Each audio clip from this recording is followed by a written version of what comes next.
Assalamualaikum warahmatullahi wabarakatuh. Kepada yang terhormat Ibu Sofi Yunida Putri, selaku dosen pengampu mata kuliah Akuntansi Keuangan dan 2 kelas K. Di sini kami dari kelompok 7 akan memaparkan materi mengenai partnership liquidation.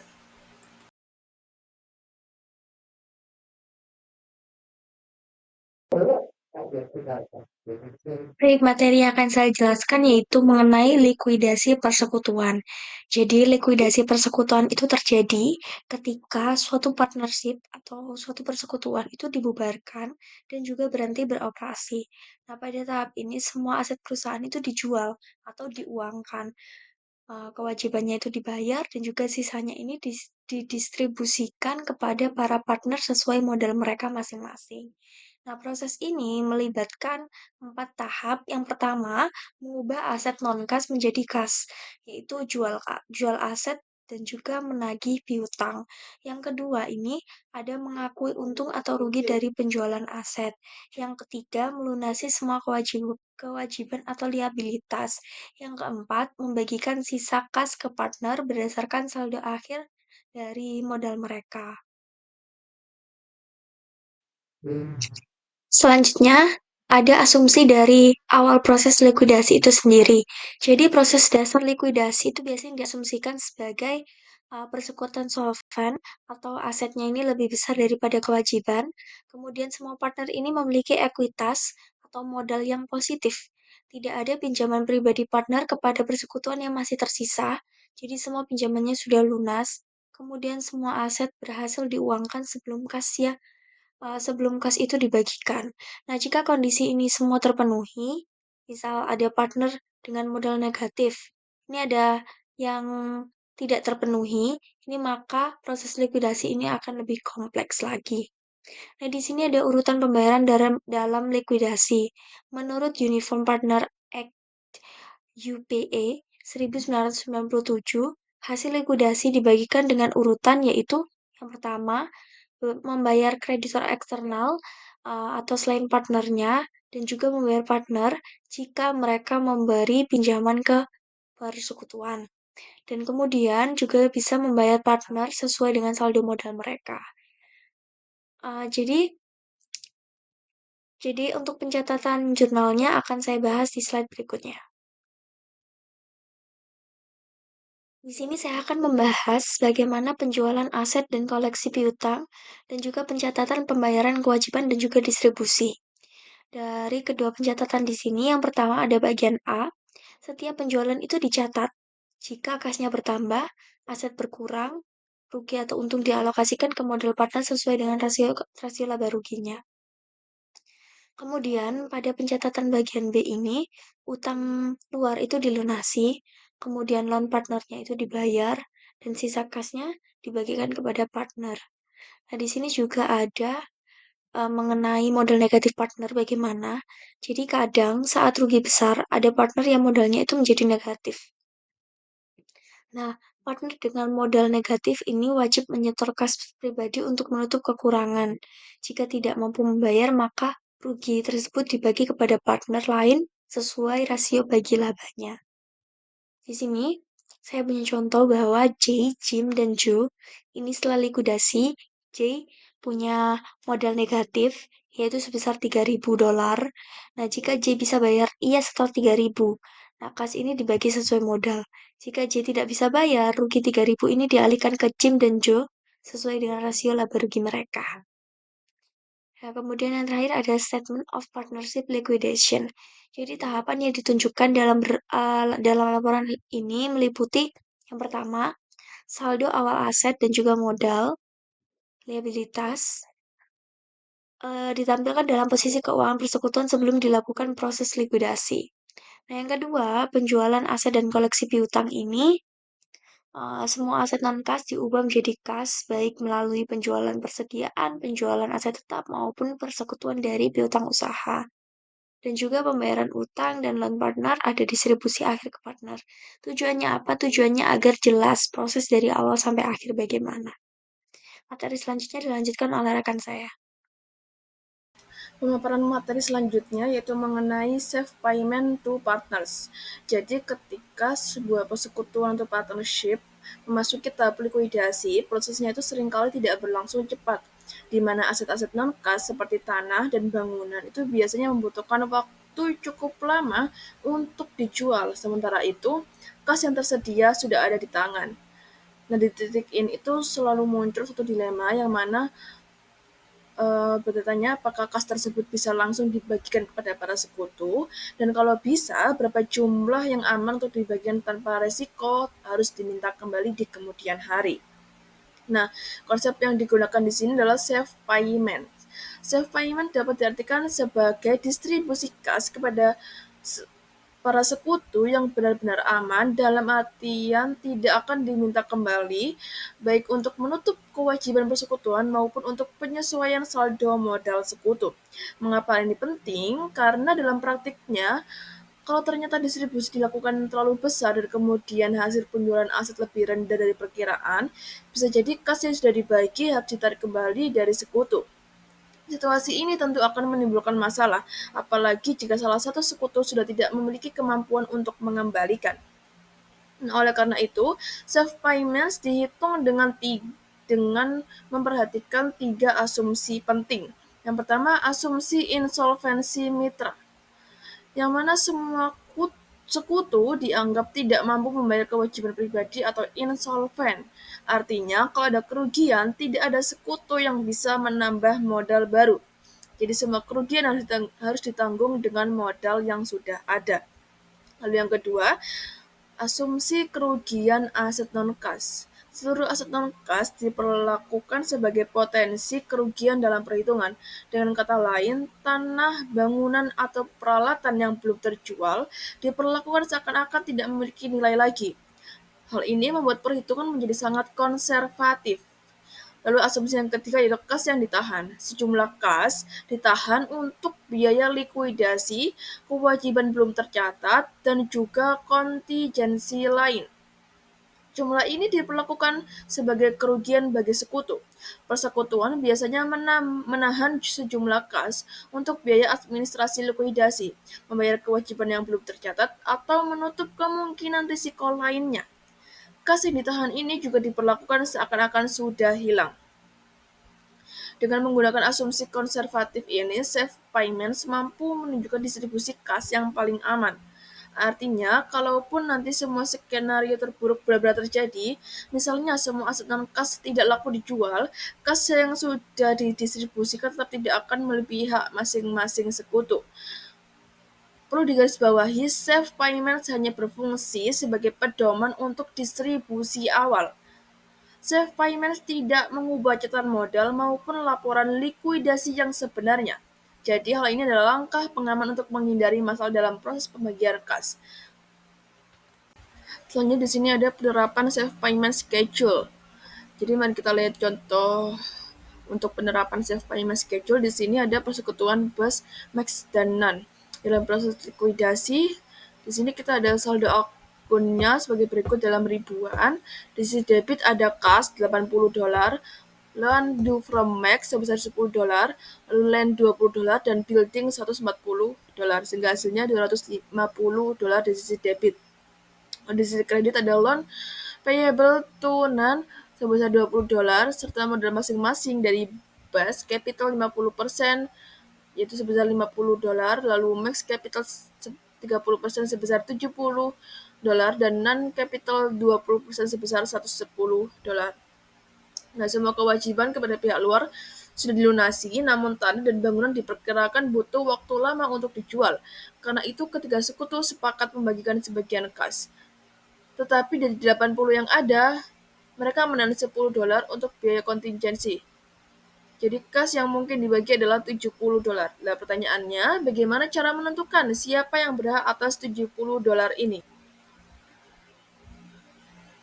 Untuk menjawabnya, maka dibuatlah safe payment schedule. Di sini di tabel yang orange ada schedule of safe payments. Di baris pertama ada partners equities atau ekuitas awal mitra. Ekuitas dihitung dari modal ditambah pinjaman. Jadi base 50, max 60 itu dari modal 70 dikurangi pinjamannya 10, dan non 130 dari modalnya 110 ditambah dengan pinjamannya 20. Baris kedua ada possible loss on non-cash assets.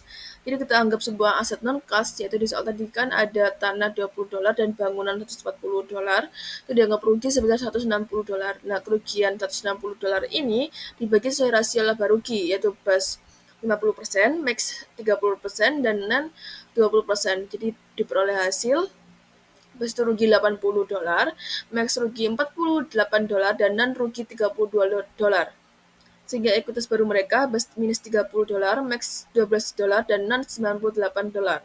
Baris ketiga ada kas yang ditahan sebesar $10, itu dianggap hilang atau rugi juga. Nah, kerugiannya ini dibagi lagi sesuai rasio bas $5, max $3, dan non $2, sehingga ekuitas mereka menjadi bas minus $35, max $9, dan non $96. Karena ekuitas bas tadi negatif, itu sebesar negatif $35, maka harus ditanggung oleh sekutu lain juga, sesuai rasio laba rugi mereka. Sesuai rasio laba rugi mereka yaitu max 60% dan non 40%. Jadi max berkurang $20 dan berkurang $14, sehingga ekuitas baru mereka base $0, max minus $12, dan non $82. Sekarang giliran max, tadi kan ekuitasnya itu negatif $12 ya. Nah, kekurangan ini dialokasikan ke NAN. Setelah dialokasikan, hasilnya itu base $0, max $0, dan NAN itu $70. Nah, dari sini bisa diketahui dari kas $70 yang tersedia, hanya NAN yang bisa menerima safe payment sebesar $70. Sedangkan base dan max tidak bisa menerima apapun. Tetapi ini adalah distribusi aman, jadi nanti kalau aset terjual lebih tinggi dari 0, barulah Bax dan Max bisa menerima bagian tambahannya. Tapi untuk sementara, Safe Finance di sini hanya mengizinkan NAN yang mendapat distribusinya. Lalu untuk jurnalnya di sebelah kanan sebagai berikut ada loan payable to NAN sebesar $20, lalu non capital sebesar $50, sehingga tadi di debit, sekarang cashnya itu $70. Nah, setelah pencatatan saldo akun persekutuan BAS, MAX, dan NAN adalah sebagai berikut. Di sisi debit ada kas $10, lalu loan due from Max $10, lalu land $20, buildings $140. Jangan diperoleh hasil $180. Lalu di bagian kreditnya, di sisi kredit ada modal masing-masing, ada base capital 50% $50, ada max capital 30% $70, dan non capital 20% $60, sehingga hasilnya di sisi kredit adalah $180. Selanjutnya di sini membahas mengenai distribusi awal. Jadi setiap distribusi kas kepada sekutu sebelum seluruh laba dan rugi benar-benar direalisasi dan diakui itu membutuhkan persetujuan dari semua sekutu. Misalkan di sini ada Vex, U, dan Z adalah sekutu dengan rasio laba bagi hasil sama besar. Persetujuan sedang dalam proses likuidasi dengan saldo berikut. Di sini setelah semua kewajiban keluar itu dibayar, dan di sini dijanjikan dalam ribuan. Saldo akun mereka adalah di sisi debit ada kas sebesar $30, lalu peralatan sebesar $45, lalu modal fax itu sebesar $10, sehingga hasilnya itu ada $85 di sisi debit. Lalu di sisi kredit ada modal pinjaman fax ke persekutuan, fax loan sebesar $15, dan modal U sebesar $30, dan modal siap sebesar sebesar $40, sehingga hasilnya di sisi kredit itu $85.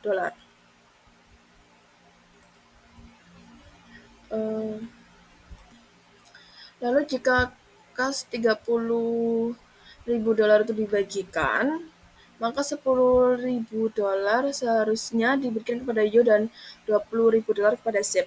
Nah, berdasarkan perhitungan safe payment di bawah ini, jadi di sebelah kanan ada perhitungan safe payment. Yang pertama, dihitung ekuitas awal. Pas memiliki modal $10 tapi masih punya pinjaman $15 ke persekutuan. Jadi ekuitasnya itu hanya $5. dolar. Yo punya modal $30, sedangkan modal ZEP sebesar $40. Yang kedua, penguatan senilai $45 itu dianggap hilang atau rugi. Nah, untuk kerugiannya ini dibagi rata, karena rasio laba rugi mereka sama besar, jadi masing-masing rugi $15. Sehingga ekuitas baru VEX sebesar minus $10, YO sebesar $15, dan ZEP sebesar $25. Karena ketiga, karena ekuitas VEX tadi kan negatif $10, sehingga kerugiannya itu dialokasikan ke YO dan ZEP dengan rasio 50-50. Jadi masing-masing itu berkurang 5, sehingga hasilnya modal YO itu 10 dan modal ZEP itu 20. Nah, dari sini kita tahu bahwa self payment-nya adalah VEX $0, YO $10, dan ZEP $20. Artinya, kas $30 bisa dibagi ke YO dan ZEP. Namun, jika FX mungkin menolak distribusi kas $30.000 ini kepada Yo dan Zep karena pinjaman pribadinya ke persekutuan sebesar $15.000 itu memiliki prioritas lebih tinggi dalam likuidasi dibandingkan saldo modal Yo dan Zep. Dan inilah alasan mengapa distribusi kas awal membutuhkan persetujuan semua sekutu. Kalau ada yang tidak setuju, maka distribusi ditunda sampai semua aset benar-benar terjual dan semua kewajiban itu dipastikan. Baik, untuk materi selanjutnya ada installment liquidation. Untuk installment liquidation itu adalah proses likuidasi di mana kas diberikan ke para sekutu atau partner secara bertahap. Nah, sesuai kas yang tersedia sebelum seluruh aset non kas terjual dan sebelum seluruh keuntungan atau kerugian dari likuiditas diketahui. Berbeda dengan simple liquidation atau likuiditas sederhana, di mana distribusi kas dilakukan secara sekaligus setelah semua aset dijual. Installment liquidation memungkinkan partner menerima pembayaran lebih cepat. Nah, di sini prinsip umum liquidation itu terbagi menjadi 4. Yang pertama ada pembayaran utang didahulukan. Nah, semua kewajiban kepada pihak luar atau non-partner liabilities harus dilunasi terlebih dahulu sebelum kas dibagikan kepada sekutu. Lalu yang kedua ada kas tersedia dapat langsung didistribusikan. Nah, setelah kewajiban dibayar, kas yang tersedia oleh dibagi tanpa harus menunggu penjualan seluruh aset non kas selesai. Lalu yang ketiga ada gunakan safe payment schedule untuk memastikan tidak ada sekutu yang menerima kas berlebihan yang nantinya harus dikembalikan. Ini itu disusun jadwal perhitungan safe payment pada setiap distribusi kas. Lalu yang keempat ada modal awal sesuai dengan rasio laba rugi. Nah, jika saldo modal para sekutu sejak awal sudah sebanding dengan rasio pembagian laba rugi, maka distribusi kas bisa langsung dibagi sesuai dengan rasio tersebut tanpa perlu perhitungan safe payment. Selanjutnya itu ada poin penting dari installment liquidation. Nah, di sini poin pentingnya itu terbagi menjadi 4. Yang pertama ada fleksibilitas. Nah, di sini partner bisa menerima dana lebih cepat atau bahkan bisa dibilang lebih cepat dari yang mereka perkirakan. Lalu yang kedua ada safe payment schedule. Nah, safe payment schedule ini dilakukan agar aman, agar tidak ada kelebihan pembayaran. Meskipun jika ada kelebihan pembayaran mungkin nanti bisa dikembalikan. Lalu yang ketiga ada distribusi. Nah, setelah modal partner salah dengan rasio laba rugi itu distribusikan itu cukup mengikuti rasio laba rugi tanpa perhitungan tambahan. Lalu yang terakhir ada dokumen utama. Nah, pada dokumen utama ini itu ada statement of partnership liquidation yang merangkum transaksi dari awal sampai akhir. Ini itu akhir dari proses likuiditas baik termin, sementara maupun final. Materi selanjutnya yaitu adalah cash distribution plan. Nah, apa sih cash distribution plan ini? Cash distribution plan atau pendistribusian plan itu adalah rencana awal pembagian kas kepada partner selama proses likuidasi berlangsung. Nah, tujuan dari cash distribution plan ini tuh ada 3, yaitu yang pertama mengurangi repotnya membuat safe payment schedule setiap ada pembagian. Lalu yang kedua untuk menjaga agar pembagian itu tetap aman, jadi tidak ada partner yang mendapatkan lebih dari haknya gitu. Dan yang ketiga yaitu memberi gambaran jelas kepada partner kapan dan berapa mereka bisa mendapatkan distribusi kas.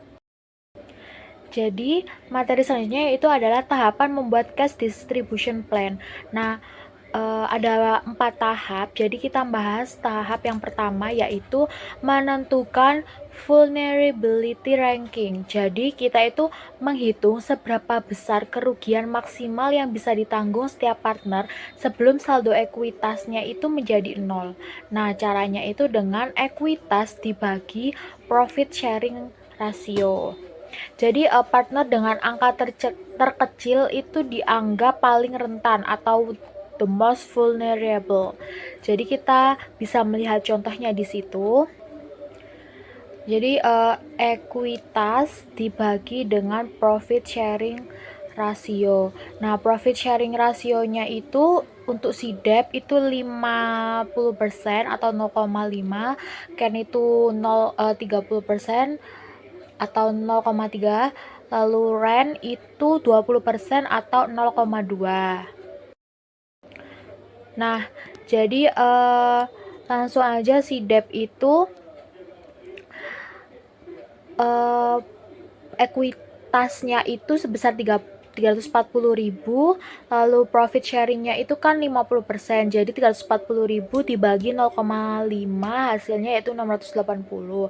Lalu si Ken 360 dibagi 0,3 hasilnya 1.200.000, dan si Ren 160 dibagi 0,2 yaitu 800. Nah, lalu setelah kita lihat hasilnya itu kita ukur yang paling kecil itu menjadi yang paling rentan. Jadi di sini loss absorption potensialnya itu yang paling kecil itu yaitu si punyanya debt 680.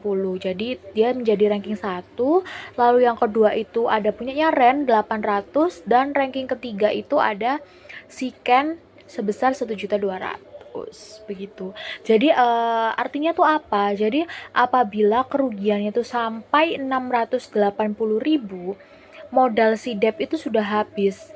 Nah, kalau misalnya kerugian itu menambah jadi 740.000, modal rent itu juga habis. Tetapi Ken itu masih bisa bertahan sampai kerugian 1.200.000 begitu. Nah, untuk tahapan yang kedua yaitu adalah assume loss absorption schedule. Nah, jadi di tabel ini tuh menjelaskan bahwa satu, apabila terjadi kerugian besar, siapa partner yang modalnya itu habis duluan. Lalu urutan ini tuh penting untuk tahu siapa yang bisa menerima kas lebih awal dan siapa yang harus menunggu. Dan prosesnya itu mulai dari ekuitas awal dikurangi dengan kerugian sampai ekuitas partner yang paling rentan menjadi 0. Lanjut ke partner berikutnya. Jadi kita hitung dulu. Kita kan sudah dikasih tahu tuh bahwa proporsinya itu si debt 50%, si Ken 30%, dan si Ren itu 20%. Nah, jadi hasilnya itu pre-liquidation equities-nya itu 340 buat si debt, si Ken-nya 360, dan si Ren itu 20%, yaitu totalnya 860. Nah, dari vulnerability ranking yang tadi itu, si debt itu akan habis apabila rugi 680.000. Nah, jadi rugi 680.000-nya tadi itu dibagi sesuai dengan rasio masing-masing. Jadinya si debt itu rasionya 50, jadinya 340, lalu si Ken itu 30 hasilnya jadi 204, si Ren itu 220 hasilnya 116. Nah, totalnya itu kan 680. Lalu di balance-nya itu yang bagian atas 340 itu dikurangi 340, 360 dikurangi 204 hasilnya 156, lalu 160 itu dikurangi dengan 136 hasilnya 24, dan 860 dikurangi 680 hasilnya 180. Nah, setelah si debt itu habis, sisanya tuh kan Ken dan Ren. Ken-nya tuh 156 dan si Ren-nya tuh ada 24.000. Nah, untuk menghabiskan ekuitasnya si Ren, itu ada rugi tambahan yaitu 60.000 karena 24.000 dibagi 40% hasilnya 60.000 jadi total kerugian. Nah, jadinya kerugian ini tuh dibagi hanya ke si Ken sebesar 60% dan si Ren menjadi 40%. Si Ken-nya itu jadi dikurangi 36, si Ren-nya tuh dikurangi 24 dan hasilnya si Ren itu jadi 0. Lalu si Ken-nya sisa 120 dan totalnya tuh jadi sisa 20. Nah, jadi kesimpulan dari tabel itu debt itu habis duluan 0 karena kerugian totalnya tuh kan 680.000. Lalu Ren habis setelah ada kerugian tambahan 60.000 yaitu totalnya jadi 740.000. Dan Ken masih tersisa 120.000. Nah, berarti si Ken ini tuh yang paling kuat. Jadi dia tuh memiliki peluang paling besar menerima kas lebih awal, begitu. Selanjutnya tahapan yang ketiga itu ada cash distribution plan. Nah, jadi cash distribution plan itu adalah sebuah rencana pembagian kas yang dibuat di awal likuidasi. Jadi fungsinya itu agar tidak perlu membuat safe payment schedule setiap kali ada kas masuk gitu. Nah, kas itu dibagikan sesuai urutan prioritas berdasarkan hasil assume loss absorption yang sebelumnya tadi itu kita bahas begitu. Nah, di tabel itu ada tahapan distribusi. Yang pertama itu ada 500.000. Jadi kita membayar seluruh utang luar gitu. Nah, penerimanya itu si kreditor eksternal. Nah, 500.000 ini tuh apa aja, yaitu account payable sebesar 300.000 plus not payable sebesar 200.000. Lalu yang kedua, yang next itu ada 20.000. Nah, ini tuh membayar pinjaman Ken ke partnership. Jadi utang ke partner selalu didahulukan sebelum modal. Nah, ini tuh penerimanya si Ken. Lalu yang next itu yaitu sebesar 100.000 itu diberikan semua ke Ken. Lalu nextnya 60.000 dibagikan ke Ken 60% dan ke Ren 40%. Jadinya si Ken itu 36, si Ren 24.000.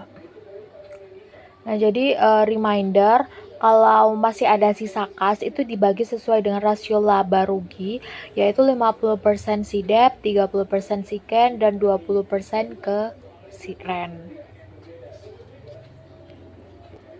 Nah, jadi untuk si cash distribution plan ini tuh membuat semua partner itu tahu dari awal. Jadi siapa yang akan mendapat berapa dan kapan.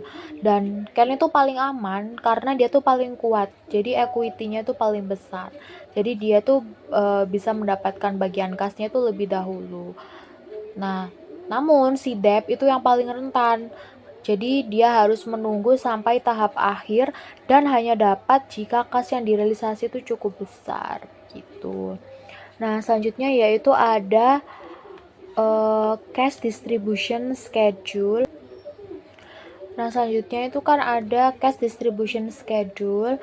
Nah, si partnership debt, Ken, dan Ren itu sedang dilikuidasi dan kasnya tuh akan dibagikan dalam 2 kali angsuran atau installment.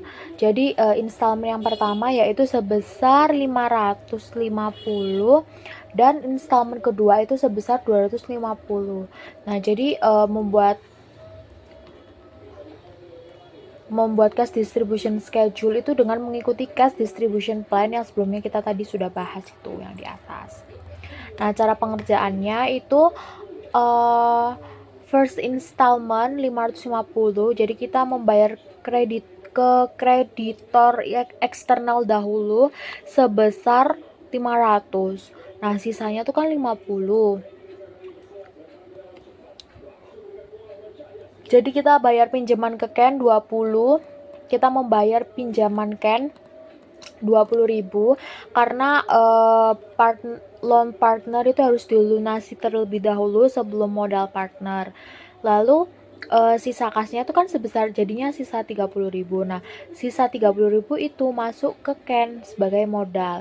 Jadi sesuai urutan dalam cash distribution plan, setelah utang luar dan loan partner lunas, distribusi awal itu masuknya ke Ken.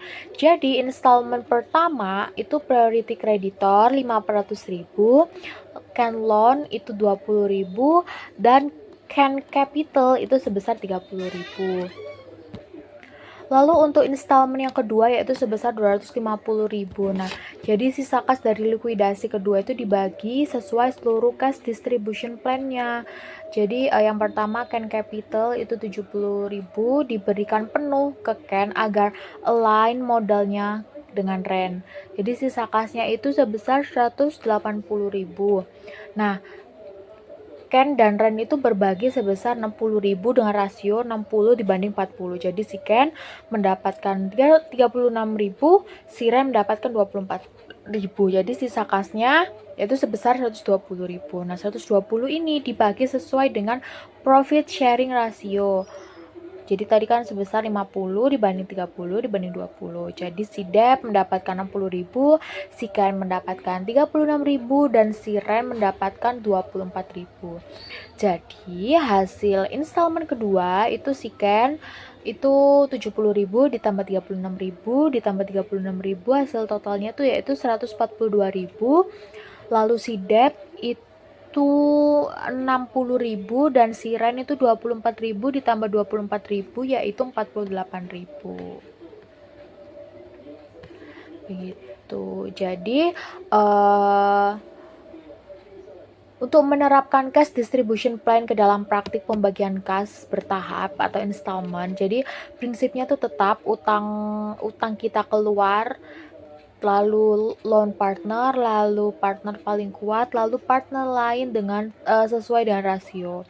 Jadi hasilnya si Dep itu akan mendapat bagian di installment kedua, sedangkan Ken itu selalu menerima lebih dahulu. Begitu. Untuk materi selanjutnya akan dilanjutkan oleh rekan saya. Dan selanjutnya ada insolvent partners dan partnership. Jadi pada proses likuidasi perusahaan ada aturan urutan pembagian aset sesuai UPA atau Uniform Partnership Act pada pasal 807. Urutannya adalah yang pertama, jumlah yang terutang kepada kreditur dan jumlah yang terutang kepada sekutu selain untuk modal dan laba. Yang kedua, jumlah yang terutang kepada sekutu untuk modal dan laba.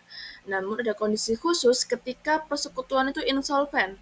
Maksudnya yaitu ketika sebuah persekutuan dinyatakan insolven, kas yang tersedia setelah seluruh aset non-kas itu dikonversi menjadi kas, ternyata tidak cukup untuk membayar semua kewajiban kepada kreditur perusahaan.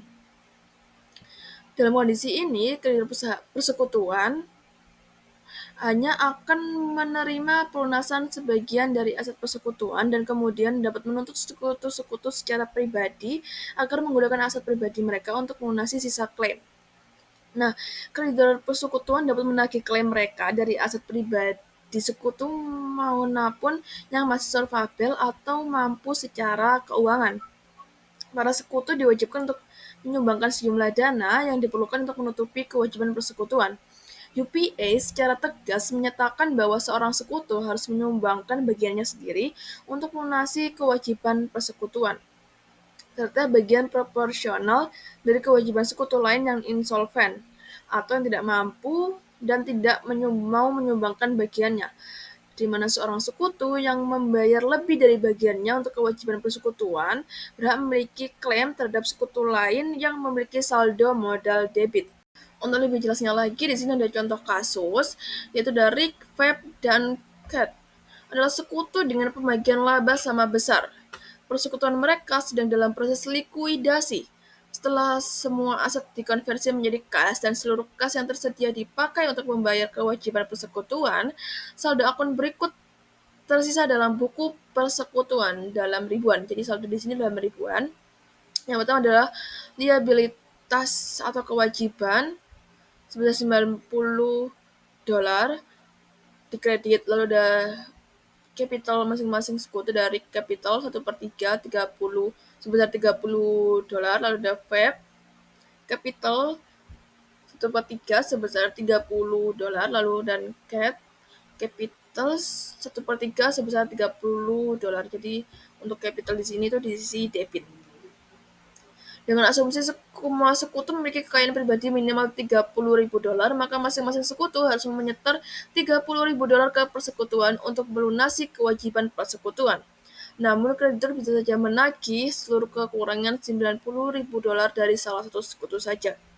Sebagai contoh, jika kreditor menagih $90.000 dari Rick, maka saldo persekutuan yang tersisa akan menjadi sebagai berikut dalam ribuan. Jadi di sini ada tabel yang kedua, gambaran kedua dari capital $60 itu di kredit, lalu ada Fab capital $30 itu di debit, dan Cat capital $30 itu di debit. Nah, jika Fab dan Cat masing-masing mampu membayar $30.000 ke persekutuan, maka fakta bahwa kreditur sebelumnya itu menagih ke Rick tidak menjadi masalah besar. Namun, jika kreditor menagih Rick karena Cat ternyata insolven secara pribadi dan aset bersih pribadi Fab hanya $35.000, situasi itu akan menjadi lebih rumit. Nah, dalam kondisi ini, Rick dan Fab itu harus berbagi secara sama rata kerugian sebesar $30.000 akibat insolvensi Cat. Setelah itu, Rick akan memiliki saldo kredit modal sebesar $45.000. Sementara Fab akan memiliki saldo debit modal sebesar $45.000. Nah, karena aset pribadi Fab hanya $35.000, maka Rick dapat menagih $35.000-nya tersebut dari Fab. Sedangkan sisa saldo debit $10.000 itu di akun modal Fab akan dibebankan sebagai kerugian kepada Rick. Baik, sekian pemaparan materi dari kelompok kami. Kurang lebihnya mohon maaf. Terima kasih atas perhatiannya. Wassalamualaikum warahmatullahi wabarakatuh.